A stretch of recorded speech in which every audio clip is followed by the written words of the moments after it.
you're swinging a golf club. You ever heard them say that? Think of nothing. So how many thoughts do you have when you need to go to the restroom? So you get me? You have to have a thought even when you want to go to the restroom.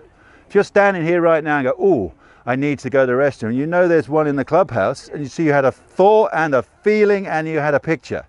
So how the hell can you hit a golf ball with no thoughts? I'm going to hit a golf ball with no thoughts. That's it. I think some people don't like having thoughts. As I said, you can have, some people like thoughts, talking to themselves, some like feelings. I like to feel this, and some like to picture it. Get me? So find out which one's you.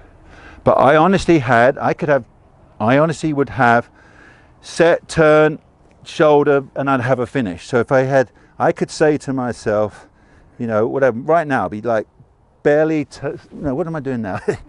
Right, this is me now. This is me for a draw. So it'd be belly cup, I need speed, so I need what I need. Belly cup, buttons, and ear. Right, watch this. Belly cup, buttons, ear.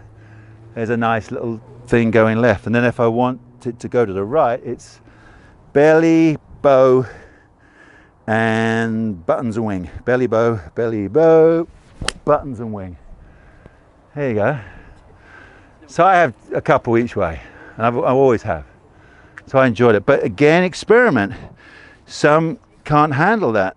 You just need a thought. But I guarantee, I'll argue anybody, you've just got to have a picture. You must have a picture of what you want. And that's the whole visualization skill. And I mean from every length. Oh, the other one tip is please make your practice swing, because we have a practice, please make your practice swing match what you're trying to do. Yeah, if you're trying to hit a draw, well, stand back here, have your rehearsal, feel it, and then at least you've done it, and you make sure you say, oh, that felt good. Don't go, oh, that was off balance, but don't worry, I'll fix it when I hit it. Yeah, you think that's gonna work? And the other one I love when I play the pro-ams is the guy's got a 4-footer, you know, on the last to get on the scorecard for the first time, you know, and he comes out and he's got to relax, and then and the little boy says, you do better not hit it like that, like, ah, yeah. Or they stand up to a chip shot that's 60 yards and they go, and I'm like, do you think that will get there? Like, oh yeah, well, I'll hit it harder. So please rehearse. If you're wherever you want to do it, please think about it. Oh right, this is my low fade. There's my low fade swing. I then know that I can do it. Yeah. You stand up and you hit your first shot of the day. If you didn't have anything there, you don't know. You think, oh, I'm aiming fine. I'm aiming at the target, and the first one goes a little left to the target, and you think, oh, that's because I'm a little tight and everything. So this, your grey matter is so clever, you're still aiming left, and the flags, you look at the flag and guess what, you compensate. So pull my left flat as hard and fast as I can. What do I get? Pretty good. And I go, then I try my right lat. You guys got TrackMans here? Yeah. Or even better, so you can work on different parts of your body, and with a bit of luck, one part will give you a couple more miles an hour. That's really nice to know. So when you're on a hole and you want absolute max power, then you might know, or a certain shot. Like I said, if I go as fast as I can with my right lat, what do I get? You know, get some kind of shot. Whatever. Get what I'm trying to. So I want you to experiment. Quietly, you go through your whole body, just put your attention on each part. And here's another thing I did for fun. So I love hitting golf balls as hard, as fast as I can. So same thing, I was hitting balls as fast as I could. I line them up, 10 of them. And I thought, right, I want to hit these as low and as fast as I can. So this is, again, you've got to get yourself in the right position. Where's your right shoulder? And low and fast. Get me? So what's my, anyway. Bottom line is when I hit them low, they all went to the right again. And when I hit them as high as I possibly can, get me, you hang back a little bit, you release it as much as you can. They went high and went to the left. So how cool is that? So when you're playing a hole, you know the left rough is less than the right rough. So if you're gonna miss a fairway, you know left rough is fine. So I would hit it as high as I could. Because if it goes wrong, it goes in the left rough and I know I'm better off. Get me? So that's how you can take this, which I think is fun. And then as I said, you'll get really good if you start doing this to a target as well. So maybe I would start that exercise just as a feel thing and see what the ball does. And then find the ones that you really like. And then see if you can then go, oh, right, I want a low fade to that green flag out there. So I know what I've got to do. I've got to keep my right shoulder as high as possible. Give it a bit of right lat, or you see, and then I start to see what I can do to a target. So then it really turns you on because you're really trying to get those feelings into some real accuracy. Okay, not bad. Same going the other way for a bit of fun. Same going the other way. This would be even harder for me. So if I could if this was a flag over there and you've got a pond on the left as well, I'm trying to swoop it in there. I've got to aim over there and give it, oh, I'm in the pond. I won my first Open at Muirfield with thumbs up, thumbs up. Yeah, it was thumbs up here because I was working on my plane, and if I got my right thumb pointing at the sky, I put the thing on plane. So I used to stand there trying to win an Open going thumbs up, thumbs up. Yeah, I had also, it's simple as that. As I said, it will be slow turn set, also scrape it. There might be a bit of scrape I use. I mean, I would turn, obviously turn is usually it was some kind of set. It might be, smooth, set, crank it, double set, make sure I turn, and I'd have thoughts going the other way as well. As I said, I've already said to you, well, if I wanted to hit a fade, it might be big set and low shoulders, set and low, and I get my fade or something. So nothing more complicated than that. The media made it sound as if I was the technical lunatic, but it was as simple as that. And as I've got older, I hit thousands of golf balls. As I've hit less golf balls, that's why I'm trying to help you with this little drill thing, because I can hit a pyramid of balls like that. It was at 120 balls, do all these funny little drills, and I've had fun doing it. And if you step it up with the accuracy as well, I think you learn a lot. You learn, and you'll learn to correct your own golf swings. That's the other important thing. If you find, if you keep hitting something to the right all day long, under pressure especially, well then you've got to know your body's doing something for that to happen. It doesn't happen by accident. So try and get your body to do the opposite. But if you worked on the range, you'll maybe find what helps you. As I said, it's a fun thing to know what part of the body moves and how it affects the golf ball. So pay attention to the flight of every golf ball. That's the other important thing. Yeah, but now, your driver you definitely would have up here, mid-irons, I guess something like that. But it's how we unwind it. As I was showing you, you start there, everybody's different, how you turn and how you unwind. That's when you find your own grounding point. Yeah, some people release with their arms, some people release more with their body. So there's guidelines, but no real golden rules. Yeah, it's a simple circle. I practiced hard. I went off to tournaments to test it. I learned from failure as well. And then you come back and practice more. It was as simple as that. Sam Snead's, I like that line. If you get nervous hitting a 7-iron, go practice your 7-iron. I just practice so much and then created the belief in my swing that I knew what to do. And hopefully I'm explaining it a little better now, where you can learn that putting the club onto the ball is not an accident. You should never fear how you're trying to put the club onto the ball to create the shot. If you've rehearsed it, like I'm explaining now, you should have a bit of trust that when you face a shot, you know what to do and what it's going to feel like. That's the hardest thing, to stand over a shot and not know what it's going to feel like. That's nerves, isn't it? Yeah, I've had it. I mean, when I didn't play a lot, gosh, you know, I never forget, I went to Germany, stood at the first, and we'll get to that as well. You know, the visualization is so important, isn't it? And I'm a huge believer. When some people say, I don't know how to visualize, what the hell? If I said to you, what is the color of your front door? What did you see? Did you see a pot of paint because it was blue? No, you can all see your front door where you live. Yeah? Well, that's visualization. That's a picture.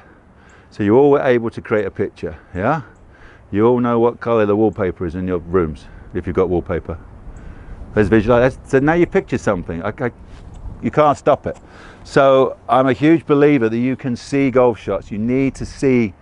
Jack did it. Jack called it going to the movies. Tiger calls it, used to, you know, putting or hitting into the picture. I did the same thing. You can visualize the shot, how it flies, and you know, maybe you can do things backwards. Maybe you work out these physical feelings and you think, well, that's really cool. If my left shoulder goes down low and I do some kind of finish. So that's the other thing I did. So while I'm here. So I had different follow-throughs. So I'd make very similar backswing, and then I'd mess around with different follow-throughs. So I had the hold off, with basically holding off the right wrist. So again, like I said, you crank it even harder, that right wrist to hold off the angle, and hopefully that one will go, oh, I'm getting dry. High right, high left. Right. Then I had my famous chicken wing. So I used to break my left arm, but I've helped you even more now with all those other ideas. Break the wrist. So that really did go to the right. And then I had a bump shot. I used to call it the full release. I used to call it my bunt, where a bit like Ernie Els, you release your right wrist here as opposed to here. And then again with a bit of luck, you'll get, this could go a little further, a little draw, a little further. That's full release. And then when you wanted a real hook it around the corner, I used to rotate my arms back, rotate, and then hit that. So wise cough. And I came back and I mimicked them. And you got, like, this question is, you need a pressure release to start your golf swing. You should have something moving. Whether, you know, Jack had his, so I used to go up to my golf course and pretend, you know, I'm Jack Nicklaus, and turn my chin back and give it a bit of forward press, start my swing that way. You know, of course we had Gary Player with the famous right knee would kick in and go, you know. Lee Trevino would still be talking while he was hitting the shot, you know. Yeah.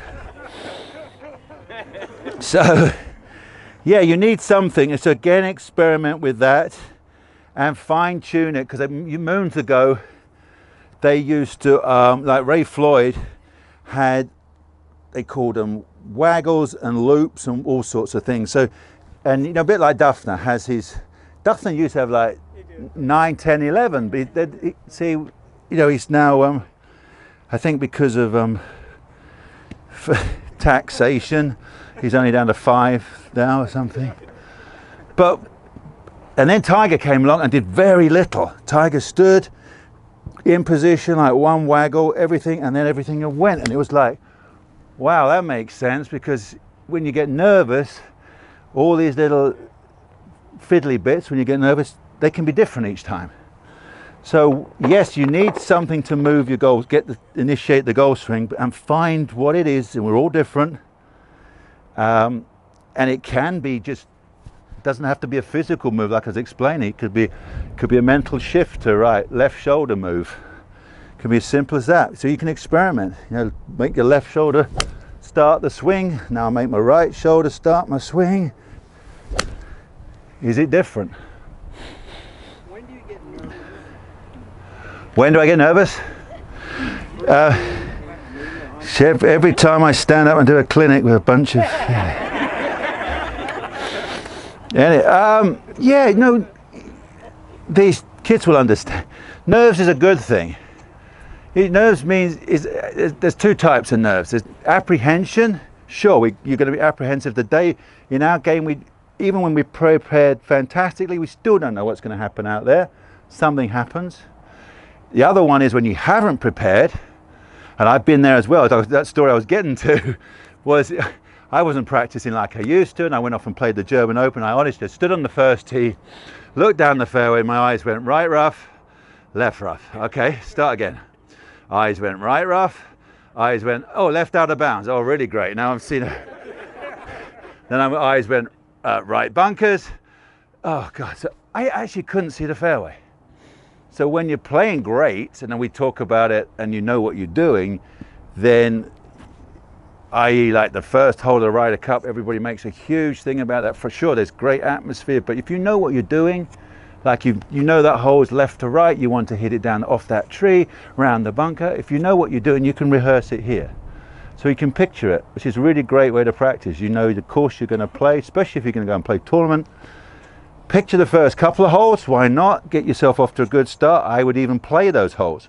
So if I knew the first tee shot was, you know, high fade, round, get it round the bunker, hit a few. And even at the Masters, I'd hit a tee shot, and if I hit it good, Fanny would know the yardage. We knew where the pins were on the day, and she'd even go, okay, you got 165 and the wind is left to right into you, and I'd actually go, okay, that's going to be a knockdown 5, and I'd take that and play the knockdown. And I'd play a couple of holes, and it just loosens you up, just gets you prepared, so you get you out of beaten ball mode in your mind to throw in a little bit of finesse to it. So that's another thing. These club golfers who sneaked in for this free lesson, you ask them, what do you want to do? And they will stand on the first tee and go, well, I don't want it in the trees right. Right? Or they say to themselves, every time Bob's there watching from the clubhouse, he says, every time I get there, I top it off the first. You know? Every time Bob's watching, I top it. Or they come to a pond and they go, every time I play this hole, I always hit it in the pond. And they go, I'm not going to hit it in the pond. Because they're thinking positively now. I'm not going to hit it in the pond. What do you see when I say not hit it in a pond? You see a pond. What do you see when I say don't hit it in the trees? Yeah, how simple is it? So when your mind bounces like that, and that's okay, we take that to a better level. When you look down and see a great big bunker the size of a house, and you go, oh, I don't want to go in there, that's fine. But I was taught moons ago, which is great. He said, right, go. You've hit the ball in the bunker. Go and hit the bunker shot now, in your mind. And I go, boom. He said, where did it go? I said, I hit it out to 2 feet. He said, are you worried about that bunker now? I said, no, I'm not. He says, all right, get me? That's how you can deal with things. But another simple way is, again, talking to yourself, is I would say, what do I want? So when you stand and you see out of bounds left and water right, and you just ask yourself, well, what do I want to do? Sure, that's there. You can say, thank you for telling me, but I want to hit it there, down the fairway. Now, if you say, I want to hit the fairway, what do you see? Fairway. Yes, and you can even get even more. So I want to hit it on that zigzag right there in line with that. So there is a really simple way of getting rid of, rather, if you keep walking up and going, oh, I keep hitting the trees right, don't hit it in the trees right, don't hit it in the trees right, don't hit it in the trees. Well, you're going to do something. You're either going to go like this or you're going to go whoosh. So put the picture, the thought, what you want, as simple as that. So the final part, so you've had all your instruction, you know what to do, you're going to go try it. The next thing you must have is tempo. You hear about me talking about it on TV. Tempo is the glue that sticks a golf swing together. I can watch a guy shooting 63 on a Saturday and you can tell it's shaky. They don't have the tempo for Sunday to continue. So find your tempo. Really important. Simple drills, and we used to do your good old feet together, you know, the 1, 2, 3. I used to love all that. I did tons of that, hitting slow. There's a few guys still hit slow motion drivers. I was very impressed. I used to do that. You could stand up with a driver and hit a really super slow motion and just hit it, you know. Yeah, and do it properly, obviously. But then the other great one is you've got fantastic televisions now. You don't even have to go to a golf tournament. You can visualize players. That's how I learned. So I copied Jack if I wanted a fade, Arnold for a draw, Lee Trevino for a fade, Gary Player for a draw, Johnny Miller for a fade, Weiskopf for a draw. So I copied them, mimicked them. But now you've got different golfers. So if I'm messing around at home, so there's a couple of swings I really like, because as I was talking about different parts of the body. So the example, Jason Day, I think's got like the fastest belly on tour, right? He puts his, to me, so if I put all my priority on my belly and swing it as fast as possible, my belly, it goes a little high to the right. Good to know, right? I then think Adam Scott's got the fastest arms. So if your arms are moving faster than your body, where do you think the ball will go? Yeah, so arms, real speed with my arms. So yeah, the ball will go a little left. So if I want to, like I was saying, you've either got your own thoughts, like I was describing, putting your intention, or you pretend you're somebody else. If I want something right, I might say Jason Day. Lee Trevino, I still love Lee Trevino swings. You know, if I want some funny little, I pretend I'm Lee Trevino, that still works. Who else? Tiger. If I want a bit of speed, I pretend I'm Tiger. Right, a Tiger would be a bit of, you know, Tiger Woods, you know, he goes, yes, you see. You hear me on TV talking about Ernie Els. Yeah, great tempo, you know, big man.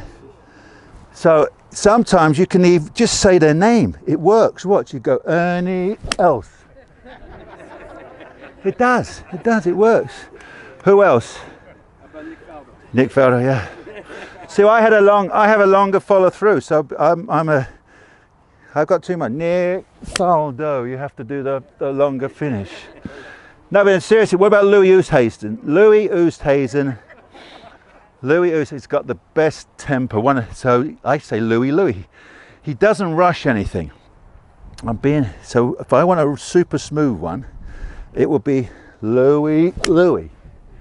You see how lovely is that? So you never want to rush this. So who else? Rory. Hideki Matsuyama. Hideki Matsuyama. Oh. Too much for me. Rory McIlroy. So if you're heading over, the great man to visualize, if you're heading over a lake to the green, you got a long iron, you have three iron. Rory McIlroy, when you want to get it over a lake, lovely tempo, he goes Rory McIlroy. And if it goes in the lake, then you throw the club at it. Jesus Christ. Hang it.